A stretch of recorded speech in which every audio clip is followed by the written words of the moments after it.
Je me rappelle très bien la lecture de Cyrano. On était dans le foyer à côté et j'avais le texte sous les yeux. Et à un moment, au dernier acte, il y a la scène du couvent. Et donc, moi, j'ai osé lever le doigt en disant, ouais, si vous voulez, moi, je pourrais vous expliquer comment se comporte une sœur. Moi, j'étais en pension chez les sœurs, je sais comment elles marchent. Et, et, et Vincent me dit, bah, écoute, Françoise, tu feras la supérieure du couvent au troisième acte.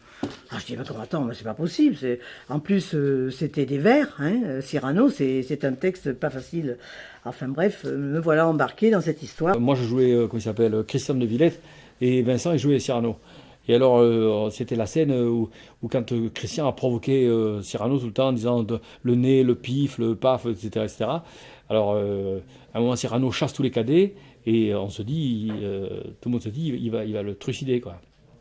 Et là, il lui dit, Cyrano, c'est dans le texte ça, de Rostand, il lui dit embrasse-moi. Et là, l'autre, il est surpris, quoi. Il sait pas quoi dire. Et ça, j'arrivais pas à le faire. J'arrivais pas à être surpris. Et Antonio Villemier, qui faisait la mise en scène, à un moment, il me dit bon, allez, enlève ton pantalon, mets-toi un caleçon. Et là, je suis resté comme un con, c'est le cas de dire. Une tête, il me dit voilà, toi, c'est ça la tête. Après, il s'agissait de retrouver la tête du mec qui est en caleçon. La mise en scène voulue par Vincent était un plan incliné en 2001 pour faire le raccord avec l'historique de Cyrano.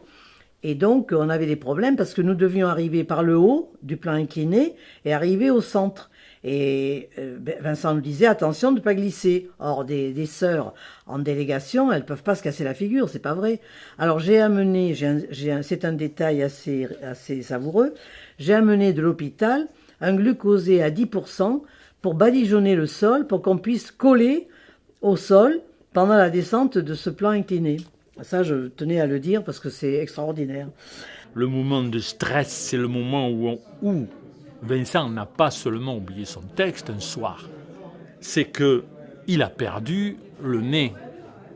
Donc, ma femme, Cathy, infirmière, maquilleuse, tout ce qu'elle a trouvé, à ce moment-là, c'était un gant stérile. Et donc, il a joué plusieurs fois Cyrano avec un gant stérile. Et ensuite, on est parti dans le tournage et la tournée, la grande tournée de Cyrano, qu'on a tourné au moins 50 fois autour du Ventoux, dans tous les villages. Et à l'époque, il y avait des jeunes qui étaient dans le premier acte, qui jouaient ceux qui étaient armés avec leur épée, et ils étaient la plupart des mineurs. Et moi, je tiens à dire, parce que j'ai quand même 82 ans, et à l'époque, on pouvait prendre des jeunes dans une voiture pour aller jouer, par exemple, à Sceaux ou derrière Sceaux, sans avoir besoin de demander aux parents un certificat de sécurité. Moi, je trimballais les gosses, j'appelle ça les gosses, j'amenais toujours ce qu'il fallait pour ou un gros clafoutis ou une salade de riz, parce que quand je les voyais avec leur boîte de pâté et 3 flûtes de pain, on s'étonnait pas que les hypoglycémies arrivent. Donc j'étais un petit peu devenue la cantinière, ça c'est sûr. C'est un moment magique dans Cyrano de Bergerac, dans la cour du château d'Ansouis, dans les années 90, je ne saurais pas situer exactement, 92, 93, où on a vécu un moment d'osmose parfait, de temps suspendu entre les spectateurs, les comédiens, le régisseur. C'est quand Vincent a eu un trou. Donc je faisais Roxane, il faisait Cyrano, j'étais sur mon balcon et Vincent ne savait plus rien. Donc moi je lui soufflais dans le noir, dans le noir, dans le noir.